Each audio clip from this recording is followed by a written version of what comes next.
Hello, everyone. I'll be your moderator for today. I'm Colleen Ammerman. I'm director of the Gender Initiative at Harvard Business School. I'd like to, without further ado, introduce our presenter, Professor Hannah Riley Bowles, who is the Roy E. Larsen Senior Lecturer of Public Policy and Management at the Kennedy School. She also is chair of the Management, Leadership, and Decision Sciences area, and she co-directs both the Center for Public Leadership and the Women in Public Policy program. We'll put her full bio in the chat, but I won't waste any more time with housekeeping and intro, and I will turn it over to Professor Riley Bowles to kick us off with what I'm sure is going to be a great talk. Wonderful. Thank you, Colleen. I'm delighted to be with you all today. So what I'm going to talk about is when gender matters in negotiation. In particular, I'm drawing inspiration from a paper with Bobby Thomason and Inma Macias Alonso that was published this year in ARO-POB, the Annual Review of Organizational Psychology and Organizational Behavior.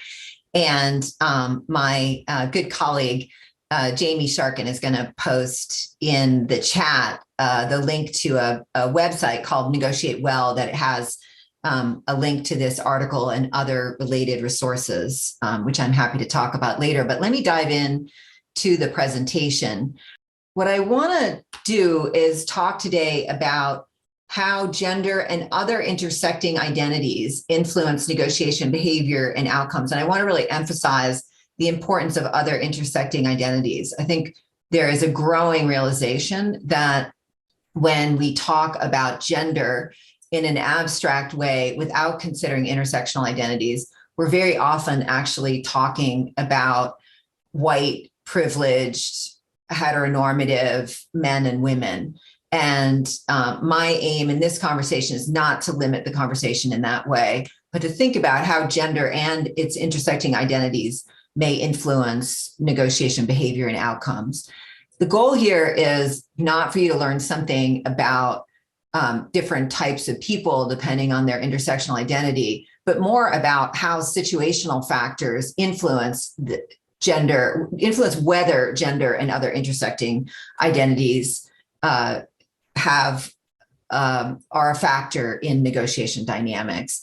And then I want to share some ideas at the end how to think about this from an individual and organizational perspective, and what might be some strategies to mitigate unwanted effects of these identity characteristics.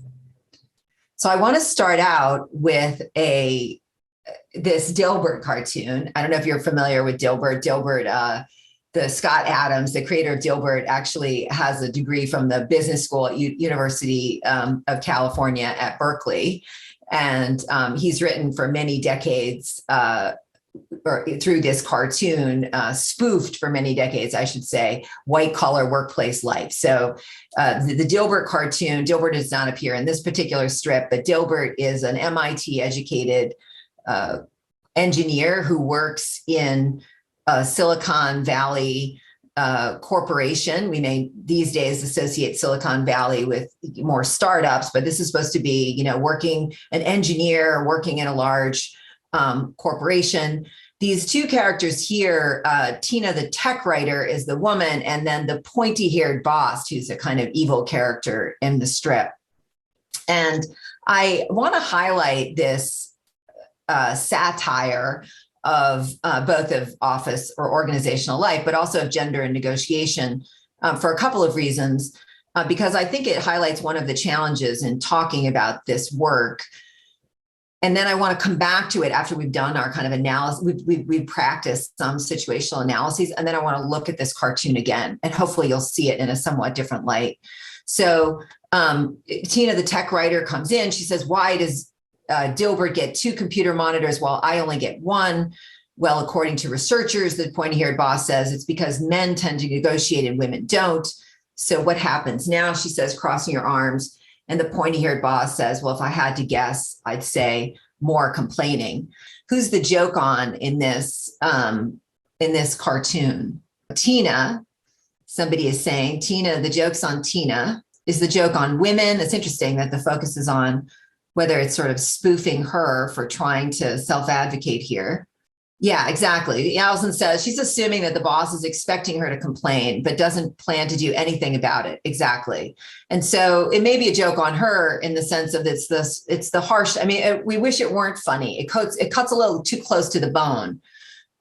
We've got some other comments here on bosses who know the data but don't do differently. The jokes on the workplace environment that doesn't respond to women. Yes. Okay. Excellent. These are really great. Absolutely. So the part that, yeah, the joke's on the boss who shows his incompetence, says David Adams. I think that's so. So I certainly see a joke on the boss. So here's a boss. He's an absolute jerk. He's falling into the trap, right? It is consistent with the research. So the other person, I'm gonna talk about the connection to the research here. But before I do, when I first saw this cartoon some years ago, what is it on here? It's a 2007 cartoon. I remember thinking, yes. So Ava Flavia is saying, she says it may be taken differently depending on who reads it. Absolutely. So there's different interpretations of this. But the key thing, one of the things that really jumped out for me was a colleague said to me, oh, isn't this cool? Look at this. This research on gender and negotiation is showing up in Dilbert, And I remember thinking at the time, yeah, I guess it's kind of cool, but I had some of Ava Flavia's a little bit of sense of discomfort, in part with the joke. Maybe it cut too close to the bone, but also this line that, this boss was using research on gender and negotiation to justify treating Tina differently. Right? He was saying, well, the research says that women don't negotiate. So what are you doing deviating from this norm that everybody knows women don't negotiate, women don't like to negotiate? Who are you to be attempting to negotiate? What is good, I think, about this and closer to the research is exactly, Bassi is highlighting exactly that. Apparently when Dilbert sought a monitor, it was negotiating. But when Tina is seeking a monitor, it's complaining. And that is consistent with the research. So as I want to get into this, the best evidence for why women are less likely to initiate negotiation, and that's particularly around pay, is actually because they're treated differently than men in response to their behavior. It's not something innate in the women. And so it's about the situation of self-advocating, not really about whether men and women have stable preferences about whether they like to or are good at negotiating. Mary's saying, I think Mary's kind of highlighting, sadly, some people might not even get this as a joke if they live this and experience, because it is, again, as I mentioned a couple of times, a little too close to the bone. Okay, let me go forward and let's think about the environment in which this negotiation occurs. Let's become better analysts of context. So if you remember only one thing from this talk, I want you to remember that the gender of a person is just not a reliable predictor of their negotiation behavior. So I've published numerous studies of gender and negotiation, but if all I did was invite men and women to come into my lab, or if I just went out into the world and looked at men and women at work, I wouldn't have any studies to publish because men and women would not reliably behave differently. Where you see gender effects is you do get systematic gender effects. I have published numerous studies on this, but that's because I've grown in my understanding of what are those situations that heighten the potential for gender effects. And one example of these is pay negotiations. And I want to use in my next slide to explain to you why pay negotiations that we talk about so much are actually a special situation as opposed to something about women and their negotiating ability relative to men. So what I'm going to use is this framework that I hope is useful to you all. And basically what I'm going to argue is that if you're trying to analyze situations in which gender effects in negotiation are more likely, you can think about dialing up or down two factors. One is the degree to which gender is salient and relevant within the context. And the other is the degree to which there's ambiguity, that is a lack of clearly uniform guidelines as to how to enact the situation. Gender effects in negotiation are most likely when the situation is gendered and there are not clearly uniform directions. There's some ambiguity as to how the situation should be enacted. These are the characteristics of many pay negotiations. So what happens in pay negotiations are highly gendered, even though it doesn't really fit so much anymore with the actual structure of families and who is doing the breadwinning in families, particularly in the United States and a lot of other European and particularly Western cultures or other parts of the world, there is still an association with men being the breadwinners in the families. So when women are negotiating for higher pay, it is somewhat counter-stereotypical. When men are negotiating for higher pay, there's a certain noble element to it because they are associated with being the breadwinners for their families. The other thing about pay is that pay is a status-linked resource. And so when women, to the extent to which, particularly in a context in which men tend to dominate in the work environment, women asking for more pay are also trying to make claim to a status-linked resource. The other thing that to highlight about pay negotiations is that we're also talking about self-advocacy as opposed to other advocacy. So for instance, if you simply switch whether a woman is negotiating for higher pay for herself or the woman is negotiating for higher pay for somebody else, that has a significant effect on the assertiveness of women's negotiation behavior. This is some research that I've done with colleagues, and it's also been replicated in other separate labs. And that is that women tend to be and are expected to be stronger advocates on behalf of others than on behalf of ourselves. And again, this relates, particularly in our US culture, as I'll talk more about, this relates to this idea that we expect women to be what we call communal. We idealize women who put others before themselves, whereas we have greater expectation for men to be more self-assertive. It's kind of consistent with our masculine stereotypes. So the problem with pay negotiations is that they're very gendered. Just the act of self-advocating, claiming this resource that's associated with a masculine breadwinner, and then that's also associated with high status roles in organizations. So, and then ambiguity comes into play because it's not always clear exactly what the appropriate standards are. How much should I be asking for? How do I go about negotiating for these things? And the more ambiguity there is, as I'll talk about, the more variance there may be in people's expectations entering a negotiation. And then the second factor is that women are more likely to feel uncomfortable if they think that they're risking social backlash, which has been demonstrated. Women are more likely to encounter resistance, both in terms of people saying I'm less inclined to work with her because she attempted to negotiate for higher pay. And women also encounter more resistance in terms of their requests when it comes to pay negotiations. And this has been shown in lab studies and then actually also demonstrated in field studies. What I'll get at later, though, is if you can reduce some of that ambiguity, if you make those norms and standards clear, you can get some of these gender effects to go away. So what I'm going to start off talking about are how do we think about whether a context is gendered and how.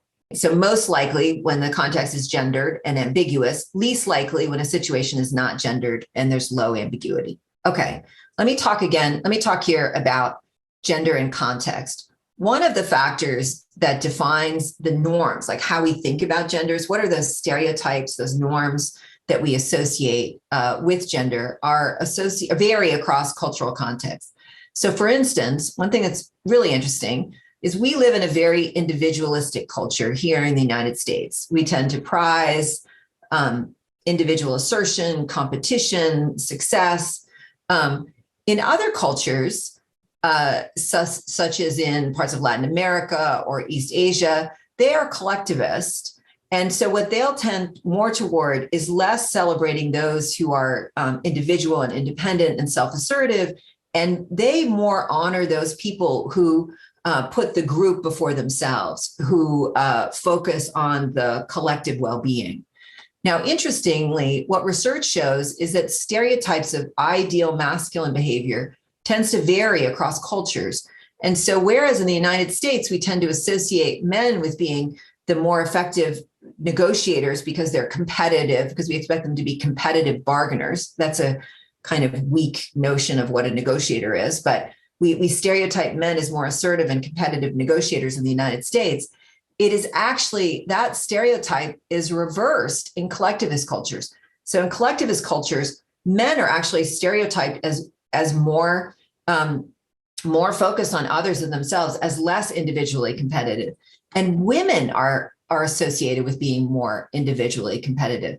And so what research now is showing, meta-analyses, systematic studies of studies comparing gender dynamics and negotiation across culture is that in more collectivist cultures, when you study or run in the lab a competitive bargaining exercise, the results you see, men tending to best women in individualist cultures, but women tending to best men in collectivist cultures.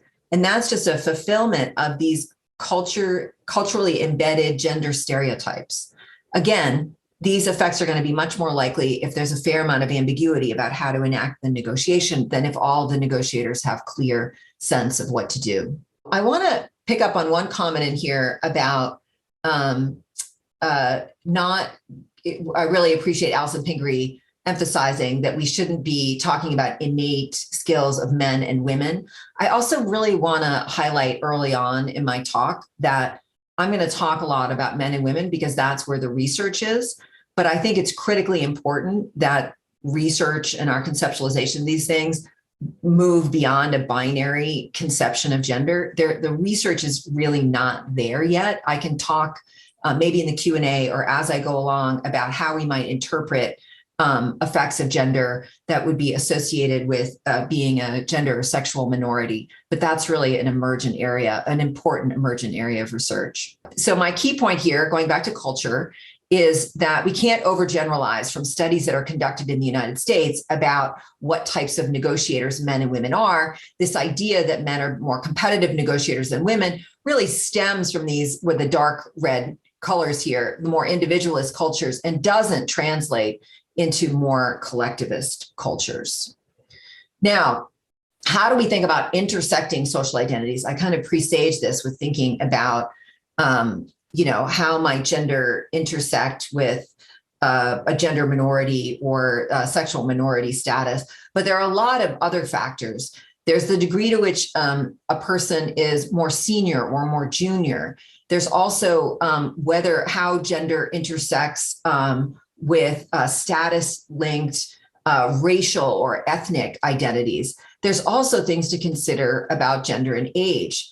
What I would highlight here is that it's critically important that we think about how these intersecting identities are linked to status within the social context.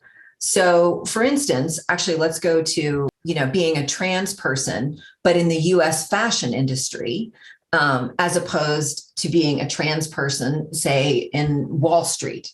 That your identity is going to be interpreted, the status of that identity, the degree to which that identity is embraced and included is going to depend on the context in which somebody is working.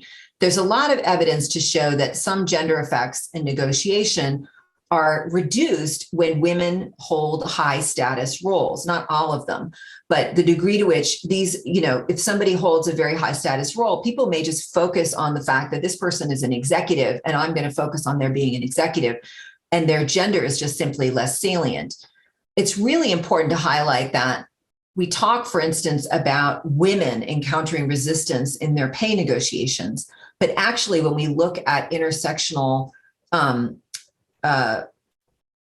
ethnic and racial identities, we actually see that men who are what we might call in lower status positions or potentially negatively stereotyped workers, they actually encounter the same types of resistance that women encounter in negotiations. So, for instance, within the United States, African-American men are more likely to encounter resistance to their attempts to negotiate for higher pay than are white men here in the United States. And that's research by Hernandez et al.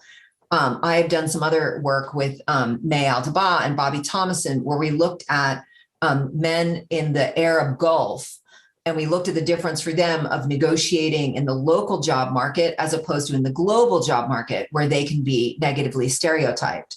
And so what we found was, well, in the local job market, women encountered more resistance than men in their job negotiations.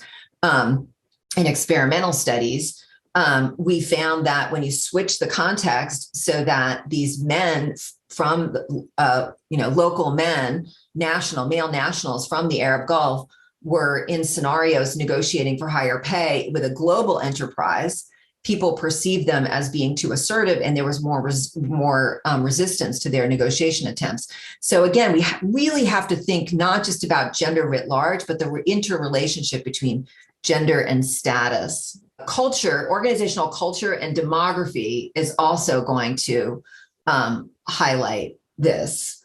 It is going to be a factor that that influences whether these other identities are salient. So for instance, we've got two little kind of images here, one of an organization, if you can imagine birds in a tree as an organization, that is dominated by one category, say male birds, versus an organization that is more gender diverse. In an organization that is dominated by one group, let's say white men or Western men in a global enterprise, the people who do not fit that mold are more likely to stand out. The culture of the organization may also take on characteristics that are stereotypically associated with that group.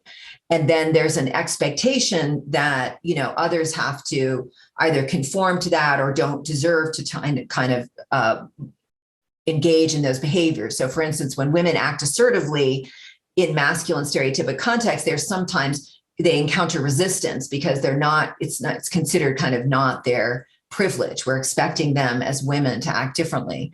So we want to think about, are you in an organizational context in which people's gender or other intersecting identities don't stand out very much because we're all really rich with a whole variety of identities that we tend to celebrate?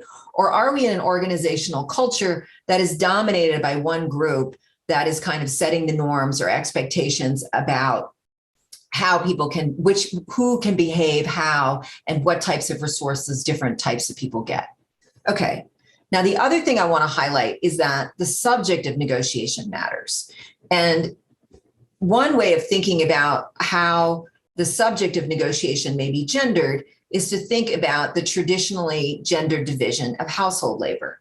So as I mentioned already, one of the reasons why pay negotiations are masculine stereotype is because there is an association between men and being the household breadwinners, right? Now, interestingly, whereas research indicates that women are more reluctant to negotiate for higher pay than are men, or tend to encounter more resistance, there's growing evidence that men are more reluctant than women to negotiate for, say, access to parental leave or to flexible work policies or other family-friendly work policies or practices. And that part of this has to do with not man enough backlash, that men, it's counter stereotypical for men to be trying to be openly working parents.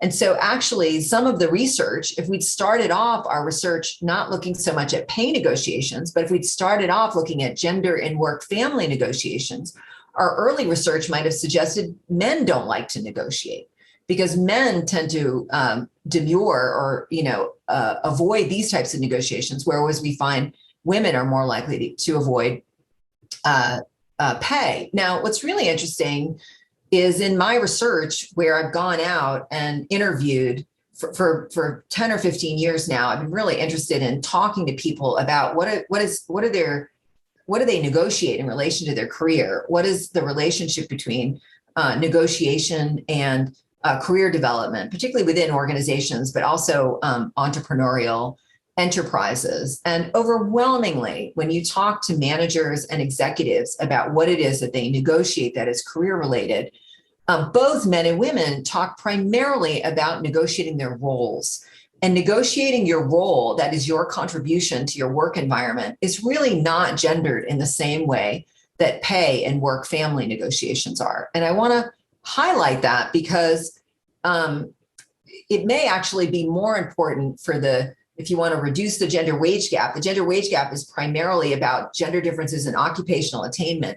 More important may be to be encouraging women to negotiate their roles and actually work family also, flexible work arrangements that enable both men and women through parenting pinches to remain continuously and meaningfully employed.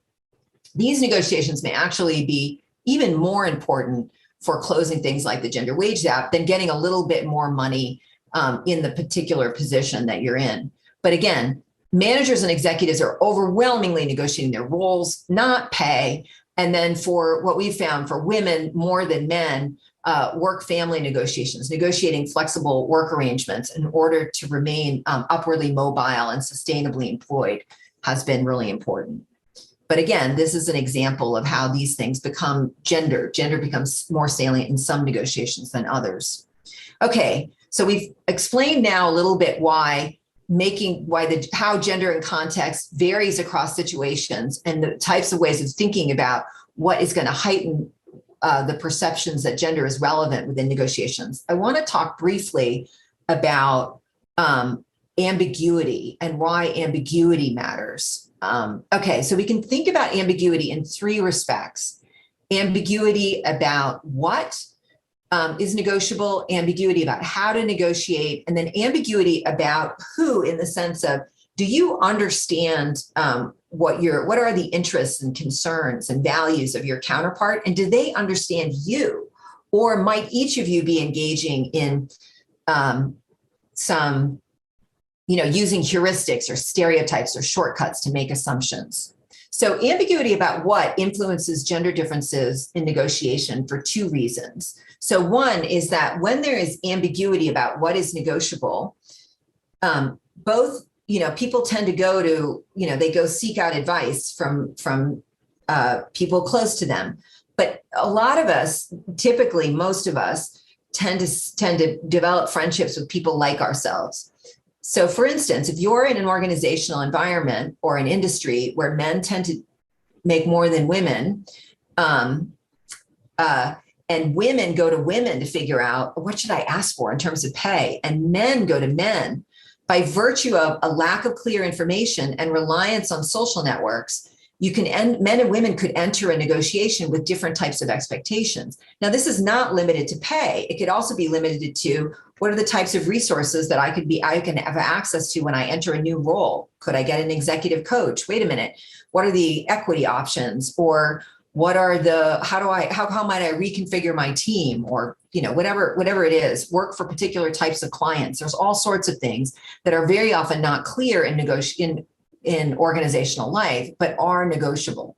Okay, so ambiguity about how increases hesitance to negotiate, particularly for women or other groups that may be anticipating some of that backlash or resistance. If it's not clear what the norms are, it's reasonable for women as compared to men or people from another group that fears backlash to say, well, wait a minute, I've got to make a trade-off. I might get what I want, but then, undermine my relationships. And that's actually a reasonable consideration. What research shows is that when the negotiating norms are made clear, gender differences, for instance, go away. Okay, and then finally, I've already kind of presaged this, but it's really important to think about whether you understand with clarity who it is with whom you are negotiating, what do they care about?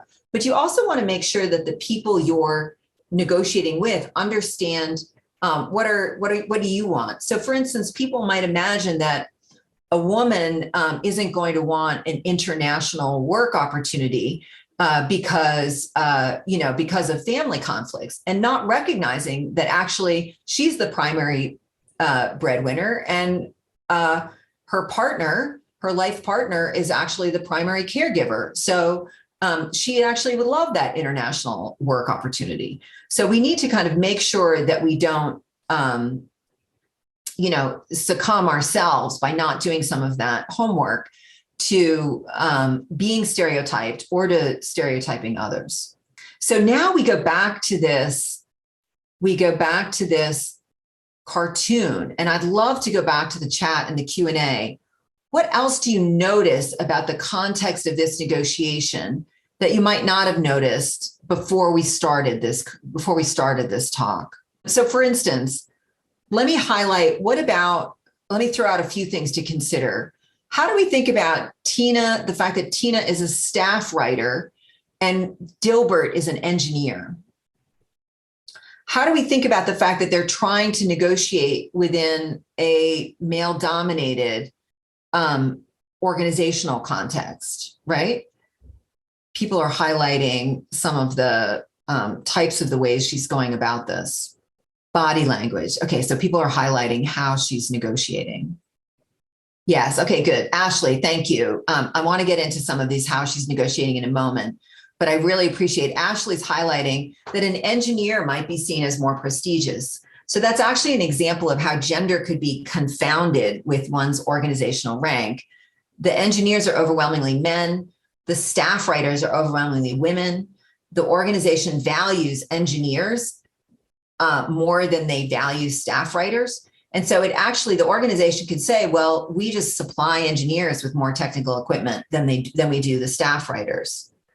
The what is technical equipment? Exactly. There's ambiguity. She doesn't really know. How come he got this? Like, what are the standards for how technical equipment are allocated?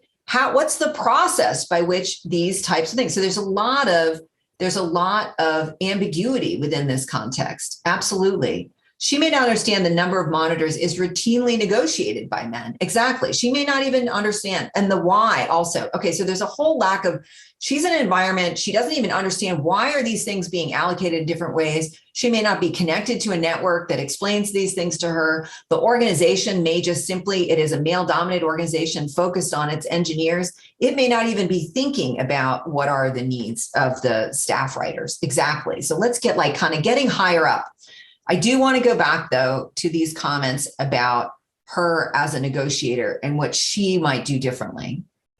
Okay, so from the context perspective, I'm going to review context again, and then I'm going to go to individual strategies. So when we get up on the balcony here in this cartoon, I will suggest some strategies for Tina, but I want Tina, before she negotiates, to get up on the balcony and think about the negotiation situation that she is in, right? She is not in one of these not gendered and low ambiguity situations, right?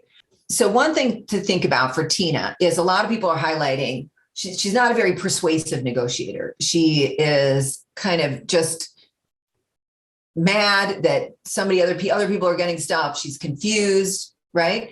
So what negotiation research emphasizes, and then you will also find there's a link to a page that we've created with resources for negotiators called Negotiate Well, and Jamie Sharkin will post that in the chat box for you. But on that page, you will find links to resources that talk about how to prepare at an individual level for negotiations. One of the things that we emphasize is that you want to think about your negotiating counterparts. So negotiations, contrary to the stereotype of negotiation as just competitive bargaining, negotiation is actually much more than that. It's much more about, there are moments when you're competitively negotiating with somebody else, but the best negotiators don't just split the pie, they enlarge it. And the way that you can create value in a negotiation, the way you engage others in negotiations, is by figuring out what is their perspective, how to be persuasive. In particular, why will others understand why it is legitimate for you to be asking for what you're asking for. So Tina may explain, I would really like to have a second monitor, or the staff writers would benefit also from a second monitor because it would make us more productive for XYZ reasons. She thinks about what are legitimate reasons for the allocation of resources for the organization. And then she may also try to explain to the organization or the boss, let's, for instance, could I have a monitor to try it out? We can sort of test out whether it enhances my productivity. If there are productivity gains, then we could think about, say, rolling it out to other tech writers or something like that.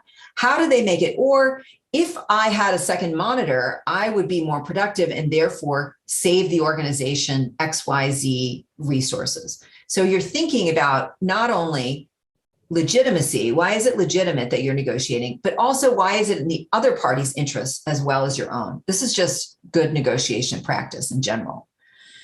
You also, through practicing using these skills, using interest-based negotiations, thinking about not getting stuck on just, I need this, but thinking about, why do you need this?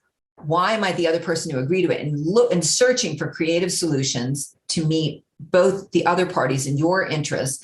As you practice those skills, you will strengthen your identity as a negotiator. And what research shows is that negotiators who explain, so female negotiators, for instance, even in a pay negotiation, when women explain why is it legitimate that they're asking for higher pay, and they demonstrate that they're taking the other party's interest into account as well as their own. Again, this is just good negotiating practice. That tends to eliminate those social backlash effects that I talked about. As you practice these negotiation skills, another thing that tends to eliminate gender effects in negotiation is experience as a negotiator. So the more experience that you gain in negotiation, when you go into a negotiation, you're very well prepared, you know what you're doing, you're focused on the negotiation, gender tends to have less of an influence. So these are two strategies for individuals. Finally, as I've emphasized, reduce ambiguity to get your best homework.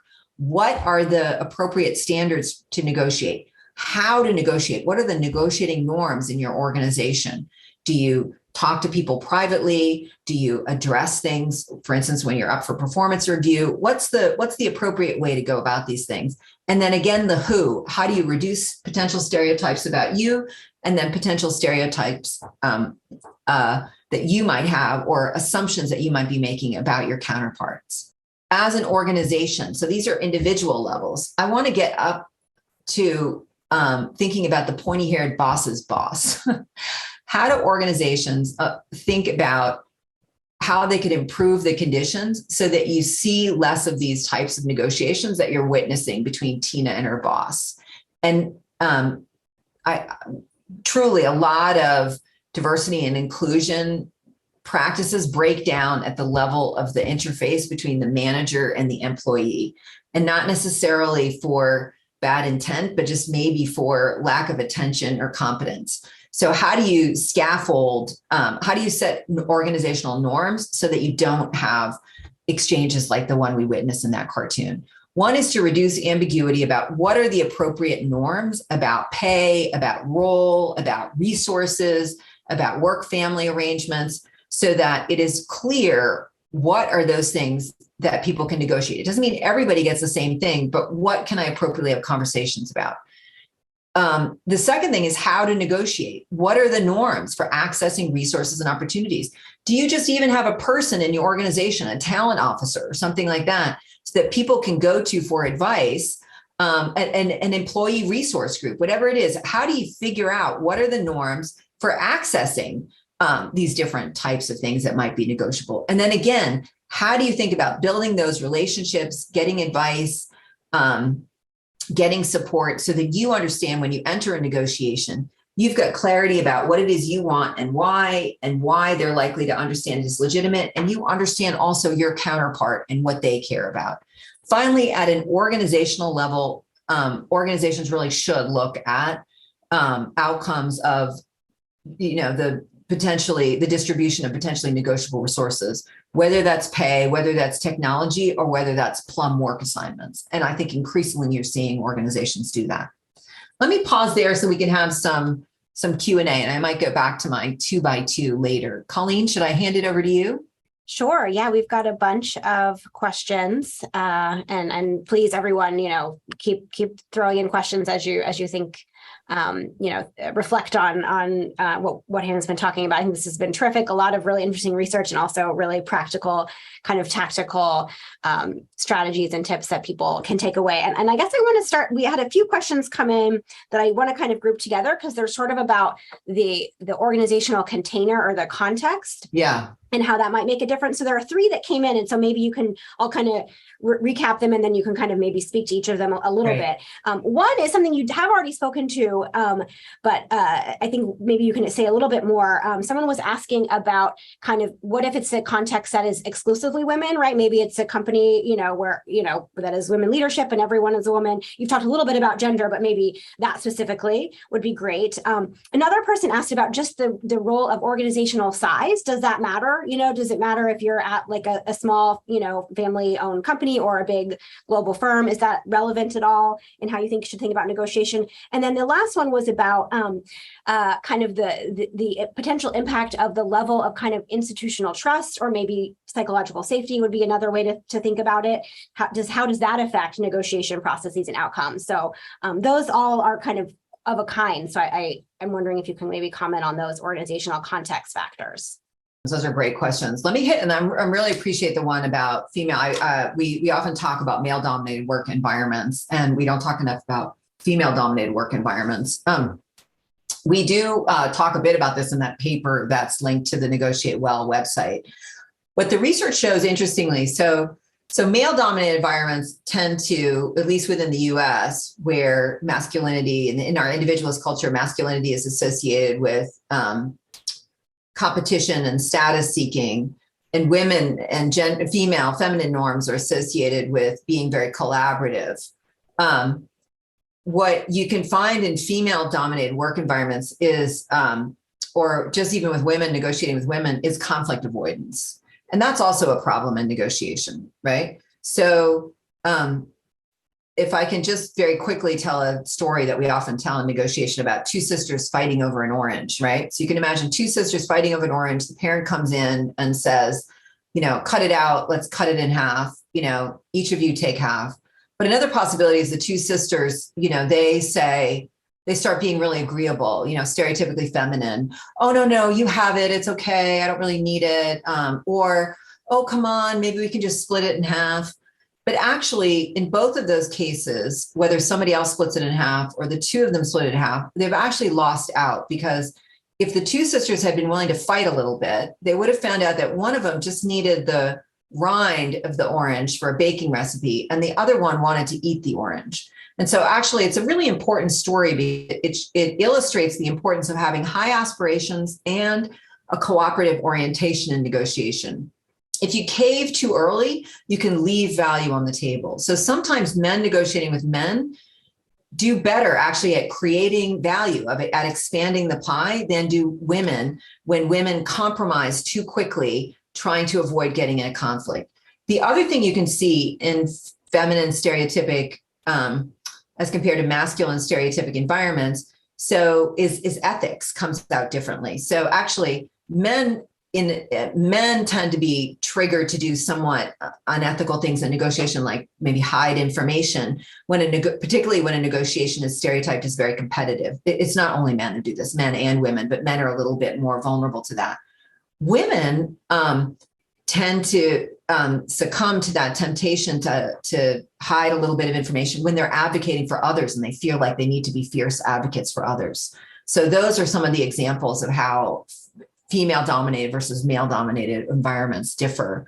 I think in terms of the size of the organization, one of the benefits of large organizations, while we often associate large organizations with being kind of stereotypically male-dominated, actually, larger organizations are more likely to have stronger human resource systems. They're actually more likely to have the ability to analyze what is going on within the organization, and they're more likely to have people who are really well-skilled talent managers to actually set up better organizational and hiring processes. So actually, when we look sometimes at policies, for instance, related to gender pay gaps or some of these things, we actually have higher expectations of larger institutions than smaller ones because they don't have those competencies or resources.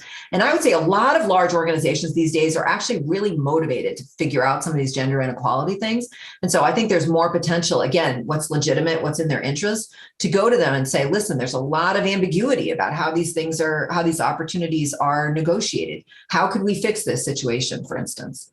On the psych safety and trust, absolutely. So one of the things, and this goes back to masculine stereotype versus feminine stereotypes organizations, there are organizations that there's some research on what's called organizational culture as a masculinity contest. That's the expression.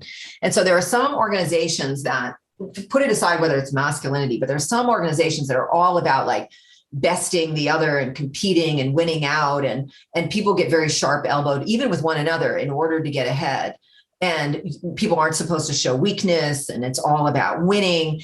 And in those types of organizations, there's probably a lot that's negotiated. There's a lot of like competitive, division of resources and relatively low psychological safety. I think that you would see, if I were going to look at what are those types of norms that would actually enhance the qualities of inclusion more broadly, but then also the ability of different types of folks to just reduce the ambiguity about what is negotiable, how to negotiate, and and get some of that advice and advocacy and support, enhancing psychological safety, just allowing in an organization, just because you got to allow people to be able to attempt to negotiate. You don't need to give them everything they ask for, but they've got to be able to, or I think it's actually in the interest of organizations to enable people to ask, because it actually surfaces. You can actually learn about what are the challenges that people are facing. And you can also learn about what are the ambitions of your talent. Well, and right now when people are turning over so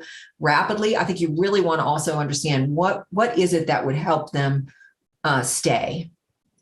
Yeah, I think that's a great point. And especially, in the context not only of turnover, but organizations are really feeling this imperative to diversify their leadership pipeline, right? Yeah. In the underrepresented folks who are in their ranks, like this is really another tool in your toolkit as an organization to get the knowledge to make sure you are creating the conditions where you're going to see that diversity flourish as you feel you need to. So, I mean, I think it's good for everybody. It's good for the organization itself. As well as individual employees. Right. And also right now, just quickly to add on that, there are a lot of organizations, particularly coming out of the pandemic, that are learning. I mean, they're trying to figure out, how do we manage hybrid work arrangements? How do we, manage more flexible schedules in the absence of the intensity of the pandemic? And negotiation is a really important part of that. I mean, and it's give and take. It's to say, we'll try this out for a while, but if it's not working, then let's figure out a different solution. But right now, where people are problem solving new norms of work, I think negotiation is a really critical competence on the manager side as well as the employees. Yeah, absolutely. And I guess kind of picking up on that, we've had a few questions kind of asking to dig in a little bit more on these issues of, the intersection of gender and race and other identities. And you alluded to that a little bit. So I'm just, maybe you can comment a bit. We had one question specifically about Black women, kind of what is different for them. And I know there's, kind of some research on this. And another person was also asking kind of, okay, Ashley was asking, in light of everything that we know, then what does this mean as we, as companies and organizations do try to kind of train and upskill and equip people to be good negotiators? Yeah, as kind of you're doing here, what are the things that we should be really paying attention to when it comes to making sure we're giving advice and recommendations that are germane to people, right? And it's, not everyone is facing a different context based on the kind of assemblage of identities that they hold, and things are different for white women than for women of color, and we can kind of go on and on. So maybe you can speak to that. Yeah, I'd love to talk about that. And I think actually Jamie will post in there. I just had a piece with a few colleagues, Deepa Purushothaman and Debbie Kolb and Valerie Purdy Greenaway, looking at negotiating as a woman of color.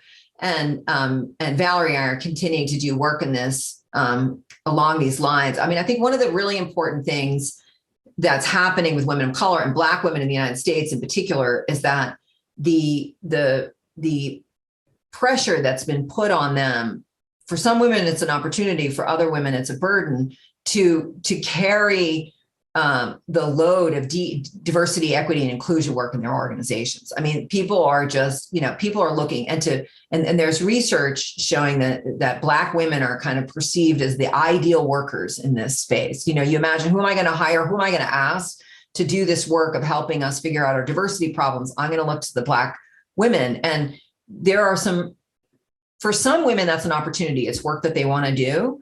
For other women, I was on the phone with this brilliant woman recently who said she has come now to say, I am a Black professional. I am not professionally Black. and it's such a great, she's just trying to explain basically, like, I really love my job and I love doing my job and I'm happy to participate in these conversations, but this is not there are people with deep expertise in this space, and this is not the work that I want to do.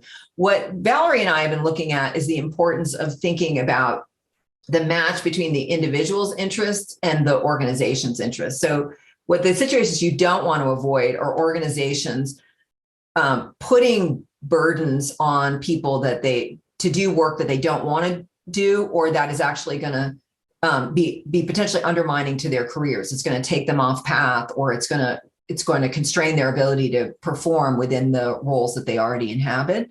I think the other thing you want to avoid are situations where, say, a woman of color or whatever, somebody really interested in a diversity role steps in and wants to do all this work. They want to do all this transformational work within the organization, but it's not actually valued by the organization. And so you can end up actually doing a bunch of stuff that then isn't rewarded. And so the question is, how do you really think about, and negotiation is a really important skill around this. Like, wait a minute, what are your expectations here? If you're asking me to do this, how do I think about prioritizing this against other things? How is this going to be valued if I come up for review? What resources are available? There's so many organizations hiring for chief diversity officers that have no staff. There's no staff and there's no budget associated with those roles. Wow, that seems to me like a really important negotiation. What exactly are the expectations around what I can realistically accomplish? One thing I'd like to highlight on this is that one skill, it's kind of a trick that I want to, so let's go back to what are the kind of individual, one trick that I've learned from interviewing female executives that I think is so wise is that when they're negotiating these roles, a number of women have described to me how they kind of take themselves out of it. So instead of saying, if you want me to do this, you're going to have to do, it's going to have a budget that looks like this. I'm going to have to be paid so much.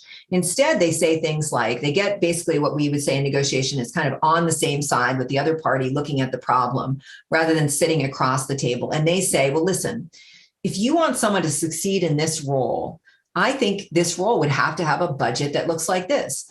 If you want this person to have the stature that you described in the organization, I would think it'd have to be paid like this, and it would have to report to the CEO. And so they get out of it's not about you, it's really what you both care about, and that is the success of the person in that role. That's great. I feel like I'm going to use that in my own. Yeah. That's great advice. I'm already thinking certain conversations that would be very relevant for. So thank you for that. Another question that I thought was really interesting is, I guess, and kind of taking it back to where you began with the Dilbert cartoon, right? Where you have Tina, who's kind of like bringing up a problem, saying, here's an outcome that appears, on its face appears to be unfair, but it's perceived as complaining, right? And so the question is kind of, well, what, and you've spoken to this a little bit already in terms of collecting data on outcomes, but maybe you can just say a little bit more for somebody who, whether maybe it's something that's happened to you or just that you've observed, right? If you are seeing what appears to be, disparate outcomes by things like gender and race, kind of how do you address that or raise that without it being perceived as complaining, right? What are things you can do to make that a productive conversation in your organization versus just, again, branding you as Tina, the complainer? I think that is such a great question. Again, here's another kind of negotiation tactic. And Larsen, Sebanius, who've written a number of books on negotiation, Jim Sebanius on the faculty of Harvard Business School, Colleen will know him. They talk about the non-offer offer in the negotiation. That is, there's ways of progressing in a negotiation without actually saying, I want an offer or I want this. And that is to just kind of put some things out there or to get into an inquiry mode. So if I think, if you could roll it back for Tina or some of these inequalities, I don't know that the pointy-haired boss is the guy to go to. Ultimately, he may be some sort of decision maker, but your likelihood that he's going to be an ally is pretty low, right? So I think I'd really want to think about who within my network can provide, information, advice, support, advocacy. Who could I go to figure out why is this? What is this situation? Reduce the ambiguity. What is going on here? And if there is no norms and the organization has never thought about why tech writers might need 2 monitors, could we have a conversation about this? Like, this is what I see, could we collect some data? I think increasingly people are actually interested in data, and some of the most clever uses of data that I've seen is not, again, into advocacy mode. Look at this is really bad, but is to say, wow, let's look at these data. What do you think is going on here? And then even if it just leads to saying, well, okay, you've got a different theory of what's going on than I do. What's additional data that we could collect or look at that would help us actually figure out what's underlying these numbers? So I think particularly in an environment where you are experiencing low psychological safety and you're concerned around backlash, I think that I would use as a tactic an inquiry mode, asking a lot of questions, asking to surface things, asking what the norms are, reducing ambiguity. And then when it comes time to negotiate and you're really well armed, you can say, well, I understand from my conversations, this is why the organization may perceive this as appropriate, legitimate, justified. And this is why it would be in your interest or the organization's interest to do this. So that's how I would approach something like that. Yeah, I hope that's helpful. Whoever asked that question, that was an anonymous question, but I hope that's helpful. It sounded really helpful to me, and it strikes me it's an underlying spirit similar to what you were citing from these senior executive women, right? As they talked about the role, it's trying to kind of put yourself again, not in an oppositional on the other side of the table, right? You're kind of positioning yourself alongside whoever you're talking to and saying, here's the problem over here. Let's talk about this together. Absolutely. And I just want to, I know we've only got a minute, but I want to highlight one thing in all this. We've been kind of talking about what are the challenges and how do you overcome the challenges. But there's a huge opportunity here. One of the biggest insights that I gained from looking at how men and women and then focusing on how women negotiate their career advancement in organizations is that they negotiate these creative solutions truly not for themselves alone. They are coming up and they are figuring out, a lot of them were coming up in environments where there had not been a lot of women before them. And they negotiate themselves access to organizational roles for which they are not traditionally qualified, or they're negotiating new work, family, or workload arrangements. And they are changing their organizations in the process and creating more opportunities for the women who will come up with or behind them. And so I think it's really important to think about these opportunities to change your environment to be more inclusive through negotiation. That's great. I think that's the perfect note to end on. And I totally agree, right? And sometimes even me personally, I've kind of tried to remember that when I'm advocating for myself, thinking like, okay, but this is what I think is going to be good, for where I work, and it's good for other people. It's not all about me, right? And I think that can be really motivating. So I think that's a perfect place to end. Thank you so much, Hannah. That was really fascinating, and again, so practical and tactical. So we are at time, so we'll end now. Thank you, everyone, for joining. Obviously, there's lots more signature events, so you can go to the vpel.harvard.edu website. Also, you can check out the Gender Initiative on the HBS website, and of course, also the Women in Public Policy program and the Center for Public Leadership, easily findable on the HKS website as well. So I hope you'll check out all the great work that all of these orgs are doing. And thank you for joining.